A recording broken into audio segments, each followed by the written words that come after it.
Bom,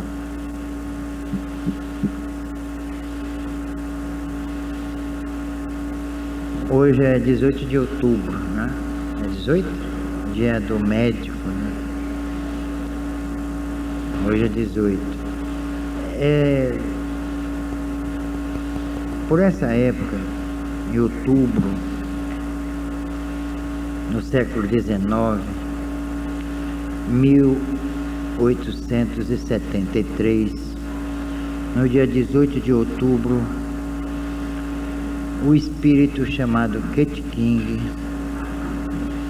se despedia.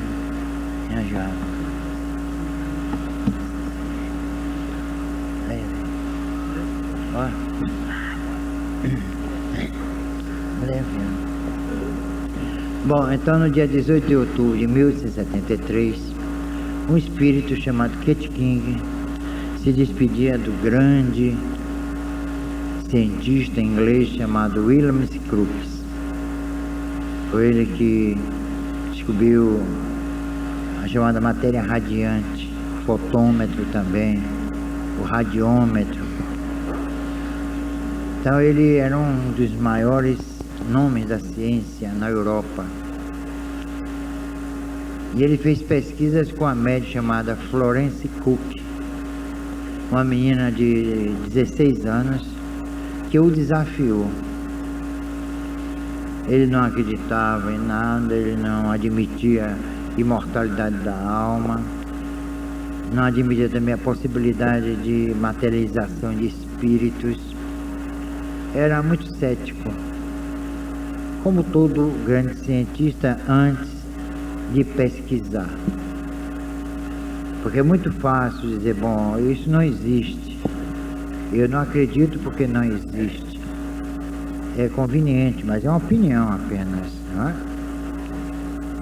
Então o homem de ciência, ele não pode afirmar nada sem antes pesquisar. Depois da pesquisa, bom, eu investiguei e o fenômeno, né?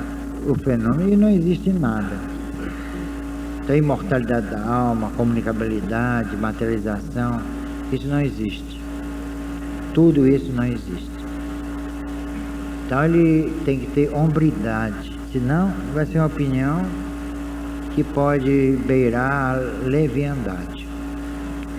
Então o William Crookes foi desafiado pela médium, que já fazia algumas rudimentares sessões. Ele foi desafiado e ele disse, olha, eu vou fazer a pesquisa. Tá um cheiro de queimado aqui, né?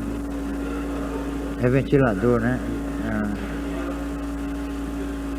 É isso mesmo. Qual é? Aquele ali? Então desliga ele aí. Já desligou? Desliga esse aí. Pronto, é melhor ficar com calor do que um curto-circuito, hein?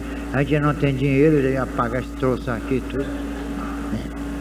Baixar dinheiro para consertar, né? É um sacrifício. Mas vamos à nossa conversa, porque isso é muito importante. Porque a nossa casa aqui, eu vou fazer um parênteses, a nossa casa aqui se prega espiritismo. Eu não quero saber que se prega em lugar nenhum.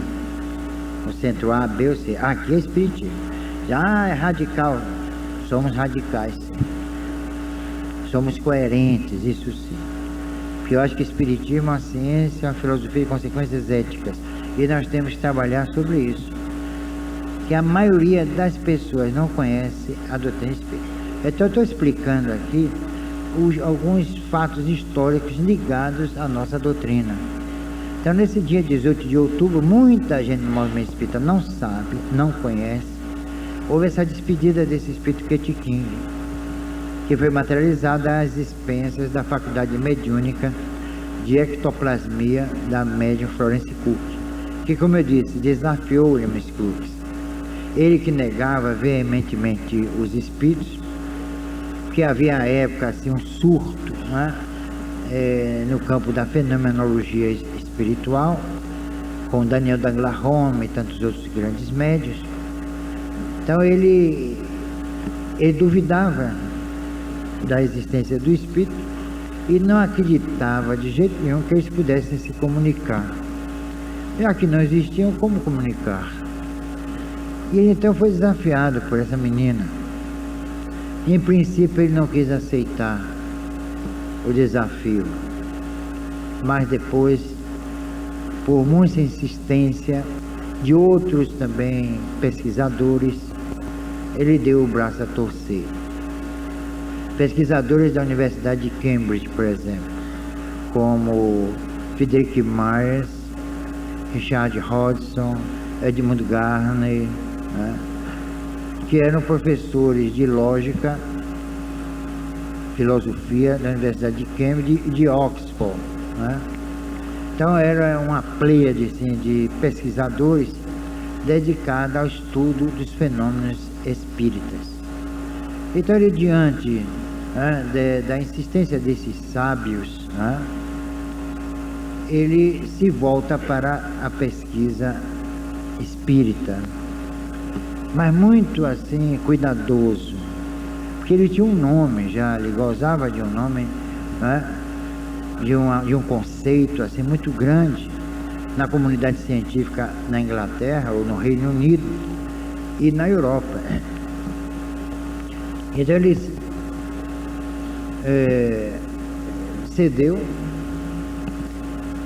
e aí iniciou no trabalho uma série de experimentações desde 1870 até 1873. Foram 3 anos. Dia 18 de outubro de 1873, o espírito Kit King, que era uma mulher linda, se despediu dele, mas foi uma apoteose, foi um negócio assim, foi algo assim fantástico. A despedida, o William School chamou 35 pesquisadores e jornalistas também, dos melhores jornais da Europa e da Inglaterra, no caso, mais especificamente. E aí Kit King se materializa. Era fim de tarde, ela se materializa, sai do gabinete mediúnico. O gabinete mediúnico é mais ou menos assim, uma portinha, e a médium ficava lá. Agora a médium ficava algemada, as mãos e os pés, às vezes punha até um esparadrapo na boca, só respirava pelo nariz, e era amarrada ainda por cima na cadeira. Era um negócio sério, viu? O medo de fraude, o receio era esse. Aí Kit King saiu dessa gabina onde só havia médico, todos examinaram, para dizer que era um trabalho de prestidigitação, de truque, né? Todos examinaram a gabine, ver se tinha algum alçapão, né? Mr. M nessa se dava mal, viu? Ver se tinha algum alçapão, ver se tinha alguma coisa que possibilitasse um truque. Nada. Então, de dentro da gabine, inicialmente, o espírito saiu com a cabeça, não é o rosto, não, a cabeça de Florence Cook. O corpo também. Olha, engraçado, o espírito que se manifestava há 3 anos era, Kit King era alta, mais de 1,73 m, enquanto que Florence Cook tinha 1,65 m. Aí ela apareceu para a despedida, que tinha que ser uma apoteose mesmo. Ela apareceu diante de todo mundo como se fosse Florence Cook, mas a cópia, um clone, um verdadeiro clone, igualzinho a médium. Aí os sábios, né? Está vendo aí, um embuste, isso é a médium. Nós fomos convidados para uma farsa, para uma sessão de trucagem. Aí o William King fez, tá bem, agora vocês vão ver, vem cá. Abriu a cortina e mostrou a médium lá deitada. Então eles olhavam para a médium, olhavam para o espírito. Aí que tinha? Voltou e apareceu como ela era. Isso ela quis dar um testemunho de que não havia fraude ali, não havia truque, coisa nenhuma. E aí um dos jornalistas de um jornal londrino avança para o espírito, não se conformou e achava que aquilo ali era um truque. Ele estava sendo enganado. Aí abraça com o espírito. Na hora que ele abraça o espírito se desfaz nos braços dele. E aí ele, nervoso, todo atrapalhado, viu alguma coisa assim descendo, era a cabeça do espírito. Então ele pega a cabeça assim e joga. Aí a cabeça bate no rodapé e se desfaz e some no assoalho. Esse sujeito foi internado, né? Levaram para o hospício, enlouqueceu. E os outros saíram correndo. Ficou um para contar a história. Mas o espírito fez isso deliberadamente. Porque a maioria ali era cética, não acreditava em nada. E aí, diante de um fenômeno daquele, eles ficaram assombrados, ficaram aterrados. Porque não podia atribuir uma trucagem, um embuste. Ali estava a realidade de um fato que a humanidade vem negando desde os primeiros séculos da nossa era.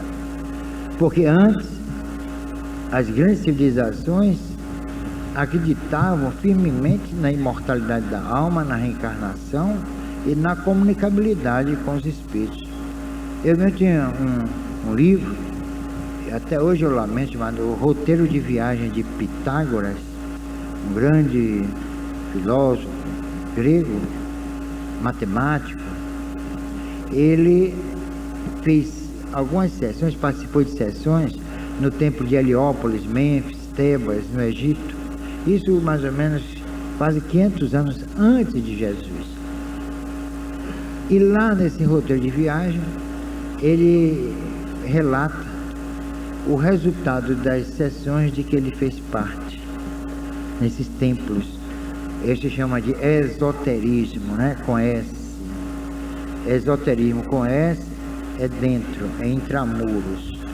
Exoterismo com X era para fora. Então, os egípcios, como outros grandes povos, pregavam para o povão uma doutrina. Agora, eles praticavam, né, um outro processo ligado à cabala, ligado à magia. Era diferente. Poucas pessoas tinham acesso a essas informações, a esses fenômenos. E Pitágoras teve acesso. E ele então constatou que os egípcios, na realidade, embora tivesse aquela parafernália de ritos, né, e pregasse a metempsicose, que seria a reencarnação da alma humana em animais, embora se pregasse a metempsicose, ele sabia, pelo menos ele tomou conhecimento, de que aquilo era apenas uma doutrina para o povão. O que se fazia justamente intramuros era diferente. Acreditavam na reencarnação, comunicabilidade, e algumas pinturas egípcias encontradas em túmulos, realmente de faraós ou de grandes nomes, né, das dinastias egípcias, revelavam isso. Eram inscrições, eram pinturas que o povão não tinha acesso. Quando essas tumbas foram descobertas, foram examinadas, principalmente pelos ingleses que dominaram o Egito até 1948, eles constataram que os egípcios acreditavam na imortalidade, né? Consequentemente, obviamente, na sobrevivência, e também na reencarnação. Os etruscos também acreditavam na reencarnação, os sumérios também acreditavam, os atlantes, porque os atlantes existiram. Eu tenho um trabalho, vou fazer até um curso aqui sobre os Atlantes, que é interessantíssimo o estudo dos Atlantes, né? Que justifica o estudo dos Atlantes, diga-se de passagem, toda a cultura pré-colombiana e também a cultura faraônica e de alguns povos do Oriente Médio, da Mesopotâmia. Aqui mesmo, na pré-colombiana, nós vamos encontrar vestígios muito assim interessantes de uma cultura que não teria nascido aqui mesmo nas Américas, mas que esses resquícios demonstravam uma cultura sofisticadíssima. Os maias mesmo, eu fiz um trabalho aqui sobre magia para o pessoal, para os médios. Os maias, eles chegaram a elaborar um crânio de cristal puro, desmontável. Quer dizer, alguém estudava ali anatomia, estudava o cérebro, sei lá das quantas. Crânio de mais de 2.000 anos de idade, quase 3.000 anos. Aí está a prova de que houve realmente um processo cultural ligado justamente a uma outra cultura mais avançada. Então os antigos sempre acreditavam na reencarnação. Os ingleses, alguns pesquisadores acreditavam, a maioria não. O William Crookes, por exemplo, não acreditava. O pessoal de Oxford, de Cambridge, uma pleiade de grandes pesquisadores, fundaram até uma sociedade para pesquisas psíquicas de Londres, e a Sociedade Dialética de Londres, eles fundaram para estudar a fenomenologia espírita. Tudo isso depois de Kardec. E todo esse trabalho com esses grandes pesquisadores, que não eram espíritas, todo esse trabalho veio corroborar, veio ratificar, confirmar as pesquisas realizadas por Kardec e as informações prestadas pelos espíritos tutelares da codificação kardecista ou espiritista, pode ser uma coisa ou outra. Então esse trabalho de materialização de Kit King foi realmente um trunfo fantástico para nós espíritas, porque esse trabalho foi realizado dentro de laboratório idôneo, e mais, não espírita, quer dizer, sem aquele part-priest, né? Sem aquela tendência, sem aquele radicalismo para um ou outro lado, por exemplo, da ciência, ou então do misticismo. Então tudo foi feito com critério, com justiça. E William Crookes deu o braço a torcer. Assim como Oliver Lodge, também professor de física na Universidade de Birmingham, ele também se junta ao William Crookes, ele também descrente, e aí a prova irrefutável da imortalidade da alma. Há quem pergunte por aqui, dizendo, olha, qual é a prova que você tem da imortalidade? Eis aí a prova. Eu tenho um livro meu que está se esgotando, não sei se já se esgotou, dos raps à comunicação instrumental. Raps quer dizer tipologia, batida, né? Está no âmbito da sematologia, ciência dos sinais. Então, esse trabalho de William Crookes foi importantíssimo, porque chamou a atenção da Europa. Então, outros cientistas começaram a canalizar suas atenções para os fenômenos provocados pelos espíritos. Aí apareceu, na mesma época, já em 1874, um ano depois que Florence Cook se despede, aliás, Kit King se despede de William Crookes, um ano depois, 1874, né? E coincidentemente, em outubro, no mês de outubro, aparecem, então, surgem, são enunciadas as pesquisas, ou melhor, são enunciados os resultados das pesquisas realizadas na Universidade de Leipzig por Friedrich Zollner. Esse Friedrich Zollner, professor de física e matemática, ele se junta com Undit, né, o fundador do primeiro laboratório de psicologia do mundo, né, e aí eles fazem uma pesquisa com um médium americano chamado Henry Slade. Isso inspirado no trabalho de William Crookes. O Zoner, como os outros pesquisadores, queriam mostrar que William Crookes estava enganado, que houve realmente algum enganozinho, ele foi ludibriado na sua boa fé, mas ele aí se envolve também nos laboratórios da Universidade de Leipzig com esse médium. Ele completamente descrente, não acreditava em nada, absolutamente nada. E aí ele faz experiências notáveis. Ele inclusive revoluciona a própria física e escreveu um livro chamado Física Transcendental, que aqui no Brasil tomou o nome de Provas Científicas da Sobrevivência, mas não deveria tomar esse nome, devia preservar o título original, Física Transcendental. Ele começou a estudar pela primeira vez e que daria margem à própria mecânica quântica de Max Planck, né, aos estudos de Heisenberg, aos estudos de Newborn, né, e do próprio Einstein. Foi dentro de Leipzig que começou um trabalho ligado ao que mais tarde chamou de antimundo, ou mundo paralelo.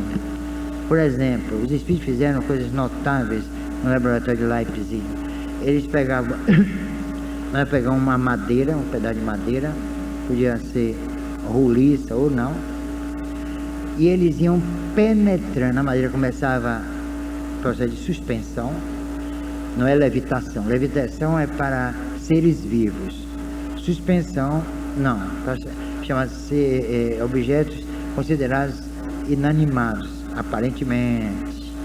E se descobriu depois que não existe inércia. Tudo está em movimento e nós não percebemos isso.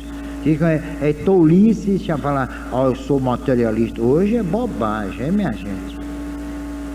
É asneira. Não vou atrás disso não. Eu também sou espírito, sou materialista. É que a gente pesquisa um dos estádios da matéria. Não é isso? Acabou essa história de matéria, é algo que a gente pega e está de acordo com nossos sentidos. Vamos acabar com essa maluquice, né? Aí resultado, o espírito faz suspender um pedaço de pau, vamos dizer assim, e aí vai penetrando na dimensão chamada imponderável, incorpórea. Então metade da madeira fica do lado de fora e metade do lado de dentro, invisível. Ora, na hora que esses pesquisadores de Leipzig entraram em contato com essa pesquisa, eles foram ao delírio. Existia então um outro mundo, uma outra dimensão. Aí estava provada a dimensão chamada incorpórea, de que tanto Kardec falou. Eles verificaram que existia realmente essa dimensão. É o que chamou de antimundo, né? Mas não é um mundo que está em contenda com o nosso. Como chamar antimatéria também, não é uma matéria contra a matéria. É o mundo que hoje é em Stanford, por exemplo. Isso foi em 1874. Hoje, em 1999, o Estudo Smithsoniano, onde congrega mais ou menos 15 prêmios Nobel de Física. O Estudo Smithsoniano hoje está estudando esse mundo chamado imponderável, o mundo espiritual. Tanto que eles querem fazer um trabalho daqui mais 50 anos por aí, aquela história de teletransporte. Quer dizer, transportar o indivíduo, desmaterializar o indivíduo e rematerializar em algum lugar, ou um lugar pré-determinado. Ora, isso a gente vê em ficção científica, não é? Mas isso vai acontecer. Por quê? Porque eles descobriram que pode haver um translado de um corpo considerado corpo físico, palpável, segundo a nossa capacidade sensorial, porque o mundo não pode ser o que a gente vê. Isso aí é um absurdo. O mundo não pode estar regido pelos nossos sentidos.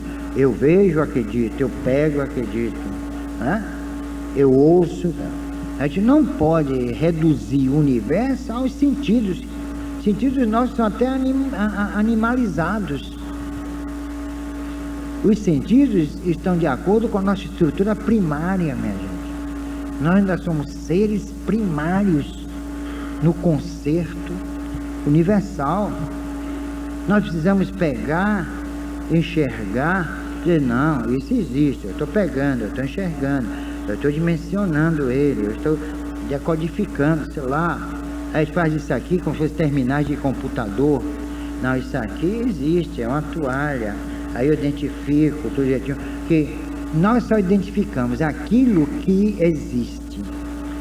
E existe em função da nossa atividade laboral, intelectual, e não dentro da nossa atividade perceptiva.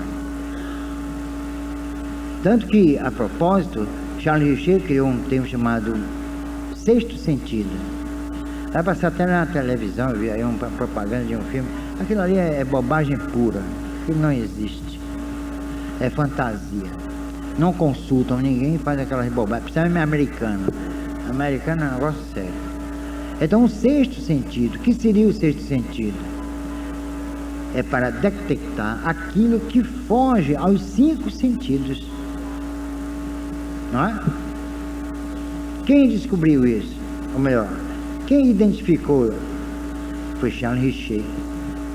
Outro também, J.B. Heine, o pai da parapsicologia ocidental. Ele não chama de sexto sentido, ele chama de percepção extrasensorial. Quer dizer, percepção além dos sentidos. Aquele Hans Bender na Alemanha chamou de percepção extracerebral, porque ele acha, e todos acham, que os sentidos estão no cérebro. É aí que vocês veem descobertas fantásticas, mirabolantes, nos programazinhos pseudamente científicos da Globo, não é? Não é isso? Depois ninguém fala mais. Aquele é oba-oba. Veja só que a televisão brasileira vai se preocupar com ciência pura. Não dá. Ele está preocupado com tchan.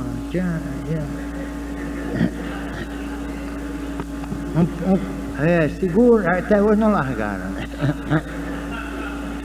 Um parênteses. Uma vez disseram que ia ter um programa científico, dia de sábado, ciência, tal. Eu não vejo ciência nenhuma ali, me desculpe a pretensão. Eu não sou pretensioso, mas não vejo não. Aí, resultado, disse que ia ter um programa científico, tal. Eu me preparei. Disseram que era, mas eu não ouvi. Aí eu me preparei para um dia de sábado de manhã, digo, eu vou assistir a este programa. E aí começou tudo bem, a universidade, circular, americana, sabe o que era? A origem da coceira. Aí mas eu perdi meu tempo para a origem eu estou lá querendo saber a origem de coceira nenhuma. Né? São esses programas que vêm, parece que voltam para ridicularizar a nossa televisão, né? Um monte de boas coisas atrasadas, que eu recebo correspondente do Instituto Smithsoniano. Aí quando eu venho para um científico na Globo, coitado, isso já passou há 10 anos, isso já existe há 20 anos, que eles não têm acesso às últimas descobertas da ciência, das investigações científicas. Então o Zohner, em Leipzig, descobre esse antimundo. Olha, foi uma revolução na ciência, mas abafaram.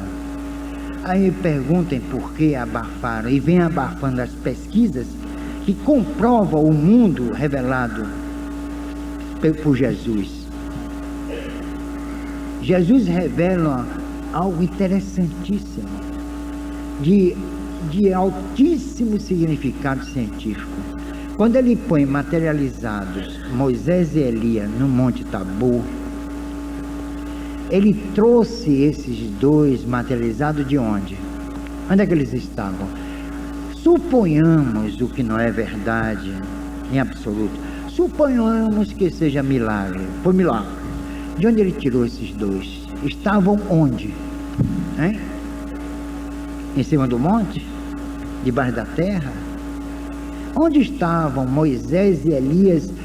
Vocês pegam os evangelhos, eles estavam, Jesus pôs Moisés e Elias em cima de um monte, e sem plateia, lançando mão da força ectoplasmática dos 3 discípulos, João, Tiago e Pedro. E ainda tem lá assim, e armaram a tenda e se deitaram, quer dizer, armaram a cabine mediúnica e entraram em transe, fornecendo o ectoplasma de que Jesus precisava.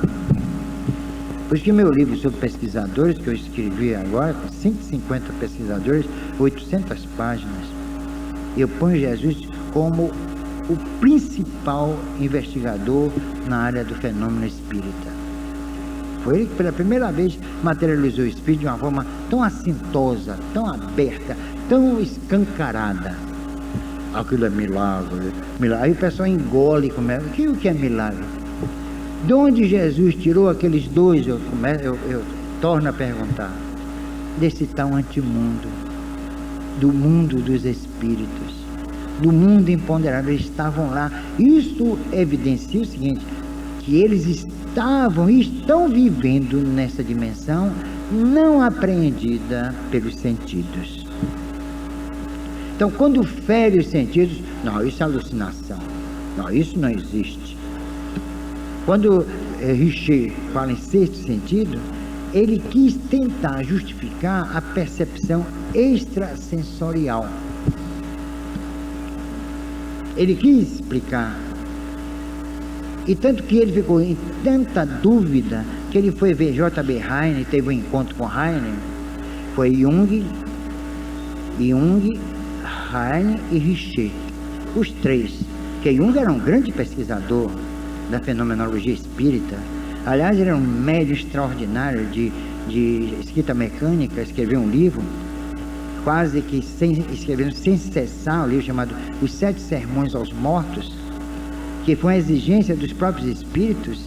Muita gente não sabe que Jung foi um médium e sabia que tinha uma missão como médium e relegou a plano inferior. Bom, ele era médium. Freud também era. Escreveu um livro sobre telepatia, que teve que estudar para escrevê-lo, a tal percepção extrasensorial de Heine e os 6 sentidos de Richer. Senão não podia escrever sobre telepatia, porque não é mera transmissão de pensamentos. Ele descobriu logo. A transmissão de pensamento, não, a telepatia hoje tomou uma dimensão muito mais profunda.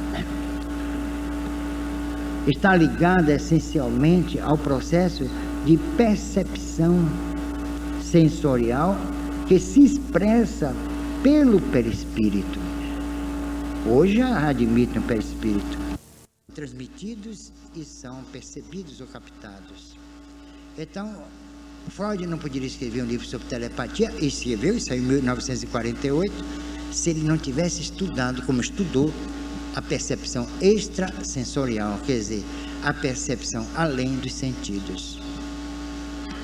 Então, Jung, Heine e o nosso Richer, e também Soal, né?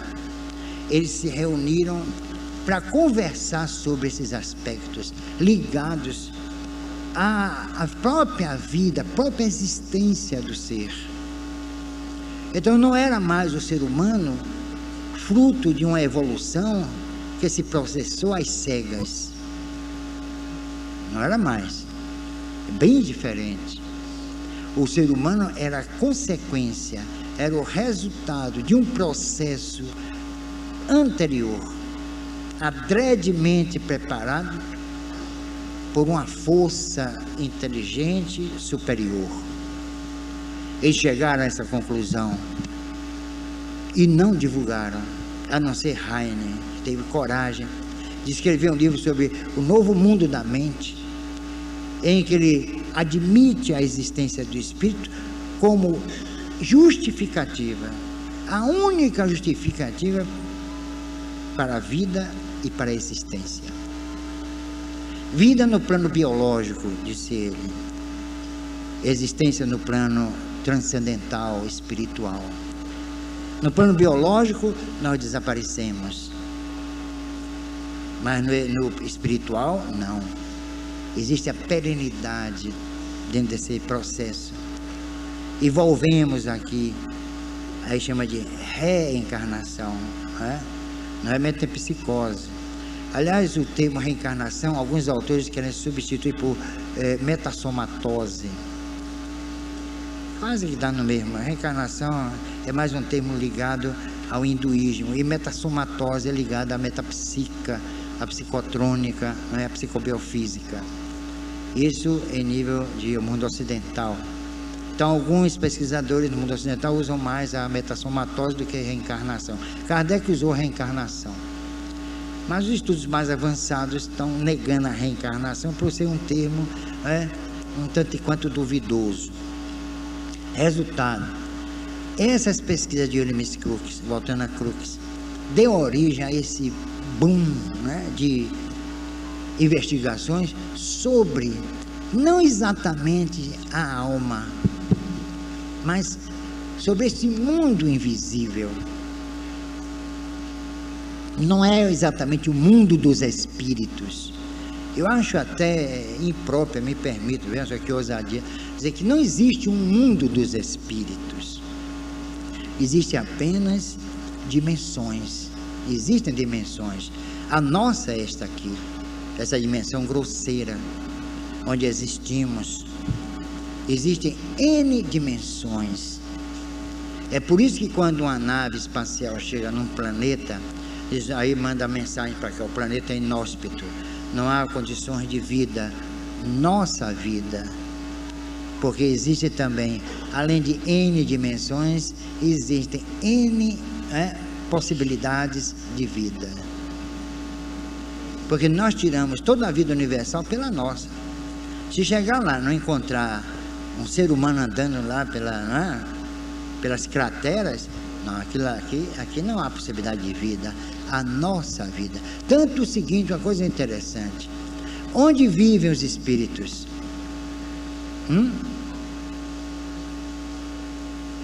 Onde eles estão? Aqui. Eu estou vendo muitos deles aí, estão até sorrindo, hoje estão fazendo careta. Eu vejo muitos deles, estão aqui, eles estão aqui. Aqui também, aqui ó, é o antimundo. Esse chama de mundo espiritual. Ele não é mundo espiritual porque vive os espíritos, não é isso. Existe uma ligação, ou querem fazer uma ligação entre a dimensão imponderável e os espíritos. Esse mundo de que falamos, esse mundo dos espíritos, é um mundo que nós também, de que nós fazemos parte. Quando nós dormimos, o que é que acontece? Vamos para lá? Não, ninguém vai para lá, nem para cima, nem para andar de baixo, nem para andar de cima. Nós vamos ficar dentro de uma dimensão praticamente paralela à dimensão corpórea. Tanto que, vejam só, desafiando a física, dois corpos, né, ocupando o mesmo espaço. Não é. O espaço do corpo físico é um. O espaço do espírito é outro. O espaço do espírito é permanente, enquanto ele estiver nesse mundo grosseiro com seu perispírito. O espaço do corpo físico é episódico, vai existir até a falência do corpo. Na hora que acontece a falência do corpo, há o que é desagregação das moléculas, chamando decomposição. O que é decomposição? O cadáver chega lá, sumiu. Ué, onde foi? Os vermes devoraram. E onde estão os vermes? Veja só, sumiu. Ele volta ao mundo de que ele foi tirado para existir aqui. Então, na verdade, o corpo físico, as energias que constituem o corpo físico são também pertencentes, existentes no chamado antimundo ou mundo imponderável. Então tudo é movimento, como dizia Leibniz. Tudo é movimento. Não existe nada inerte no universo, que tudo é energia. Isso já se descobriu. Isso já é ponto pacífico. Tudo é energia. O que se pensa ser o vácuo não é. Ali existe um tipo de vida que está pronta para constituir novos campos de vida. Hoje estão usando muito essa expressão, campos de vida. O que são os campos de vida? Não é apenas a vida humana, mas tudo que tenha energia e que possa existir, como existe. Então, vida já tomou uma dimensão muito mais ampla, muito mais profunda. Vida não é só andar, respirar, né, se alimentar. Isso não é vida. Ela está tomando um outro conceito, uma outra conceituação. E quem comanda todo esse processo? O Espírito. É o ser imponderável, que ainda, vejam só, para existir, para ele existir, ele não está no antemundo, ou no mundo paralelo, ou no mundo chamado espiritual. Ele está envolvido numa outra, numa outra estrutura chamada perispírito. Peri, são dois vocábulos, latim e grego. Peri, em torno de espírito, em torno do espírito. Então, na verdade, existe uma dimensão muito mais, né, quintessenciada, que essa dimensão em que nós simultaneamente vivemos como um corpo físico e um corpo transfísico. Aí é o espírito. Que dimensão pertence ao espírito? Nós não sabemos. Quem já viu um espírito? Ninguém. Vê o perispírito, né? Que tem uma aparência humana. Mas o espírito propriamente dito nunca foi visto. E não será visto nem pelos encarnados e nem pelos desencarnados. Porque a dimensão dele é outra, é muito diferente. É muito mais quintessenciada do que a nossa. Mas ele está se preparando para essa dimensão que a ciência nem suspeita existir. Nem sabe que existe. Porque a ciência ainda é muito primária para conceber, para admitir o espírito. Embora a ciência seja fruto, né, das elucubrações do espírito dentro de um processo muito ainda primário. Então, tudo que existe no mundo, nosso mundo, é fruto do desenvolvimento embrionário dos espíritos. Ah, mas a ciência está avançando. Não está avançando nada. É um ciscazinho de galinhas na face da terra. Ainda não chegamos lá, nem. Muita gente pensa, supõe, mas há muita coisa. E a ciência espírita está na vanguarda. Ela que revelou este plano chamado incorpóreo, que depois foi admitido com a manipulação atômica, depois da manipulação dos átomos, e aí, até hoje ainda se descobre, né, que ainda se admite que o átomo tem variações infinitas, e o homem vai ter, que o próprio espírito vai entrar em contato consciente com este mundo. É pena que depois de Jesus baniram do mundo ocidental, da cultura ocidental, a reencarnação e a comunicabilidade e a imortalidade da alma. Olha, foi um erro crasso. Nós estamos pagando por isso. Nós estamos pagando por isso. Que alijaram, desprezaram esses três grandes princípios: imortalidade, comunicabilidade e a reencarnação. Ah, mas os espíritas acreditam. Veja, eu acho uma imbecilidade. Os espíritas acreditam na reencarnação. Veja, nós acreditamos como se fosse um ponto doutrinário. Não é. é um princípio existencial. Se o espiritismo não existisse, minha gente, nós seríamos como somos espíritos reencarnados. É por isso que eu não acredito em espiritismo como religião. Ontem no Inconluz me perguntaram isso, se eu tinha uma religião. Eu não tenho, nem quero ter, porque é o maior atraso da humanidade, foi e continua sendo, porque negar a imortalidade da alma, a reencarnação, pôs o homem desses finais de século, nesses finais de milênio, pôs o homem num beco sem saída. Não é, não? Para que eu vivo? Por que eu vivo? Que é vida? Que é existência? Onde se vocês vão encontrar essa resposta? No Alcorão? Na Bíblia? Vocês vão encontrar, não é puxar brasa para nossa sardinha, no Livro dos Espíritos.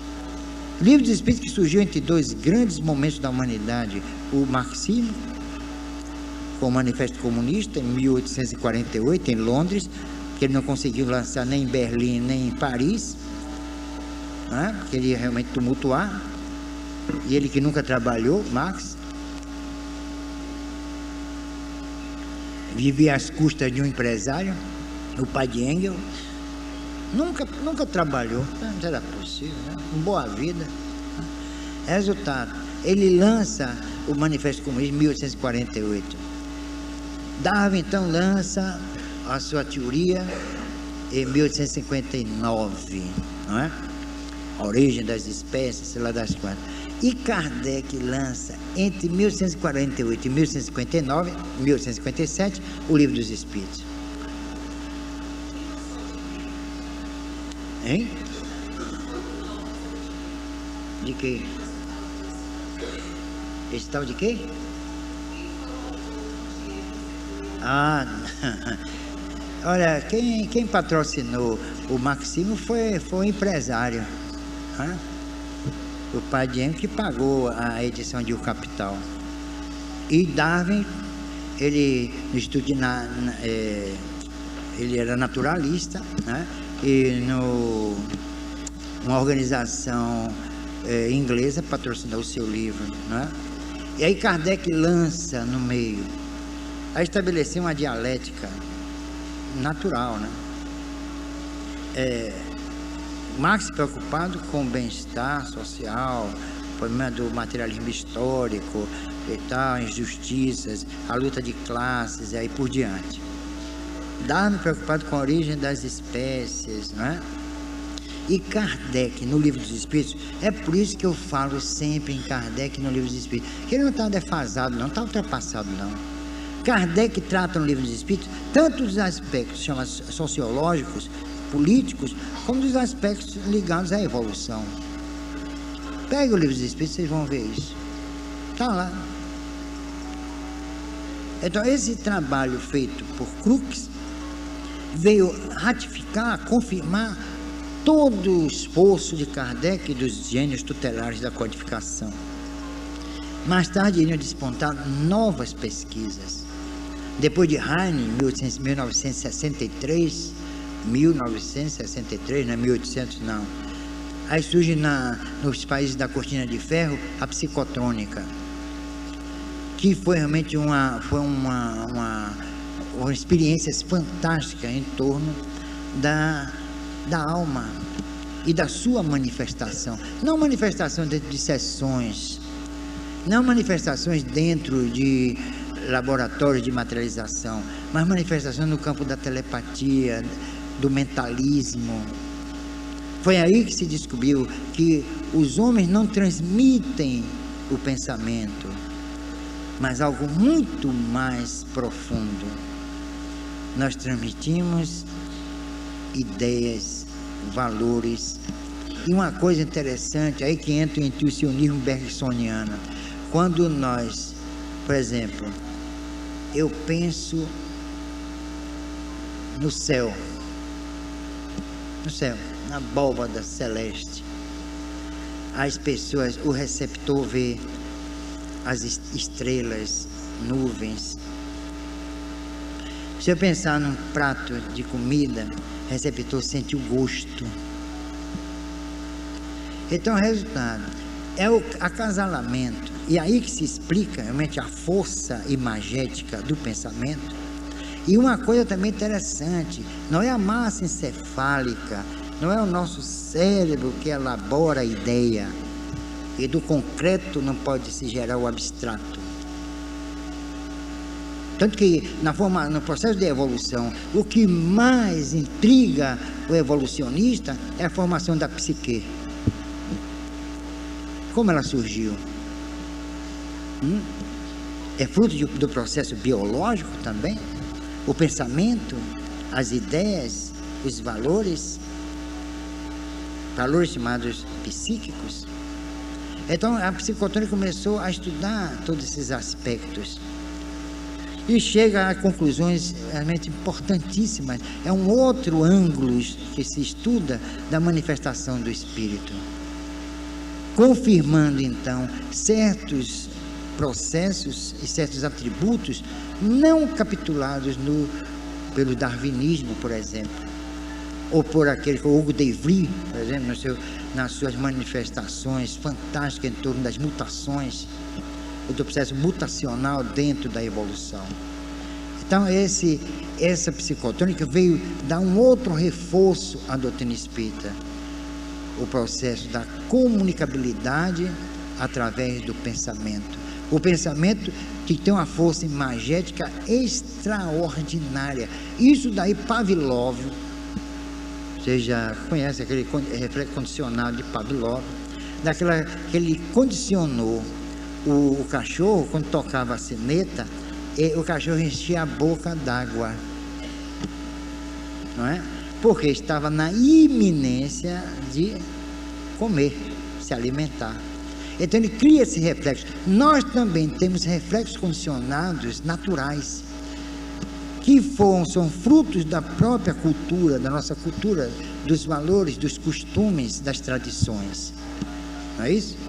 Quando, por exemplo, eu já fiz esse teste, veja só, e está ligado justamente aos sentidos, por enquanto. É um negócio muito complexo, né? É resultado.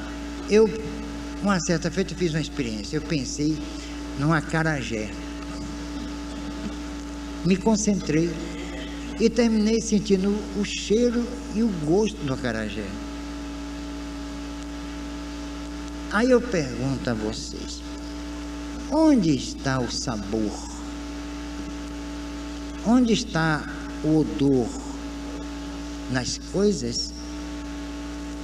Ou nós também temos o odor, sabor, a gente qualifica. Olha, isso daí, que eu estou contando aqui para vocês, isso vem sendo objeto de pesquisa hoje, atualmente. Então são assim, considerações, parece até preciosismo, né? Para que eu quero saber disso? Mas isso revela justamente a nossa condição de seres dentro de uma cultura que nega qualquer possibilidade da existência do Espírito, e no entanto ela se rege pelo próprio Espírito. Sim, que os grandes mestres da ciência percebam.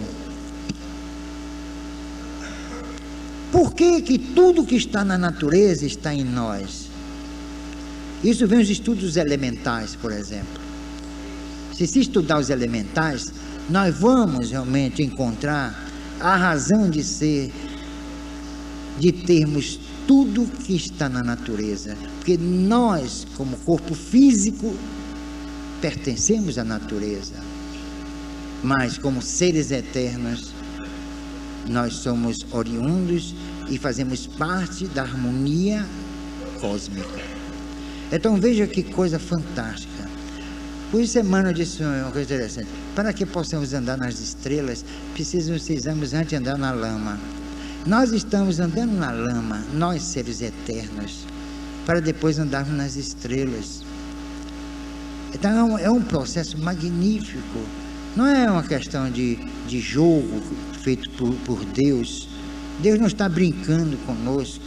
Ele está nos dando a possibilidade de sermos deuses, tão eternos quanto Ele. É aí que está justamente a interação cósmica entre o ser, a criatura e o Criador. É de sermos tão eternos quanto Ele. Pertubaldi quis quebrar essa harmonia, inventando um livro chamado O Sistema. Ele quis, mas não conseguiu. Mas não conseguiu mesmo. Ele quis redimensionar esse conceito de que somos eternos, tão eternos quanto Deus. Ele estabelece até um tipo de morte para o espírito. Kardec, em Obras Póstumas, trata até dessa questão muito antes de Pertubaldi. Então, doutrina espírita, eu só posso admitir a doutrina espírita como ciência e filosofia. Como religião, jamais. Para mim, a opinião minha, vocês podem até discordar, chega de bobagem. E acreditar em pedaços de madeira e coisas que tais, em milagrezinhos, em coisas sensacionais. Se vocês pensam assim, eu os respeito. Agora respeitem a minha descrença nessas coisas, porque eu não posso entender um ser eterno como eu sou, e tenho certeza absoluta disso, ficar mendigando a Deus a felicidade, ficar mendigando a Deus favores, benesses, quando eu sei que sou eterno. Se eu sou eterno, que me importa o sofrimento? Eu sou eterno. O sofrimento, a dor estão ligados não ao espírito, fundamentalmente, essencialmente. Isso chama de inteléquia, mas está ligado à nossa condição de seres que ainda tem que pisar a face sofrida deste planeta. Dor e sofrimento são consequências naturais dos meus erros. E o que é que eu tenho que fazer? Errar menos, para sofrer menos. Isso é uma questão de inteligência, não é uma questão moral. Eu não estou errando menos porque eu sou mais moralizado que os outros. Eu estou errando menos porque eu estou botando minha inteligência para funcionar. E digo, quanto mais eu erro, mais eu sofro. Quanto menos eu erro, mais eu sofro. Porque não é o sofrimento que vai nos levar à perfeição. Não é não, nem a dor. É no momento em que nós dosarmos as nossas atitudes dentro da nossa sociedade, tentando não provocar mais problemas do que ela já vivencia, a partir daí eu estou crescendo. É aquela história do perdão. E quanto eu perdoo, eu preciso crescer. Porque o perdão não faz com que eu cresça, mas é o fruto da ofensa. O dia que o homem deixar de se ofender, não precisa perdoar. É aí que ele vai sentir que está crescendo. Agora, certos estados da alma, certos estados de ânimo, provocados de uma forma ascética, isso não leva a lugar nenhum. Encanta, deslumbra, mas são como as brumas do alvorecer ante o sol escaldante. Desaparecem, somem. Tem um efeito assim belo, maravilhoso. Os pintores até já se inspiraram nisso, na alvorada rubra e nos chamados vapores, que chamavam de vapores celestes, que eram as nuvens. Mas é só isso. Ele chama, os poetas simbolistas chamavam de nefelibatas. São os nefelibatas que andam nas nuvens. Eu não, eu ando aqui. E eu tenho que ter todo o cuidado em errar menos. Às vezes eu não consigo. Faz parte da minha natureza. E às vezes me sinto revoltado por ter errado. Mas eu justifico, eu digo, não. Eu errei porque eu preciso errar muitas vezes. Porque ninguém pode avaliar o que é o bem sem ter experimentado o mal. Ninguém pode, como Rui dizia, ninguém pode ser paladino da justiça sem antes entender o que é injustiça.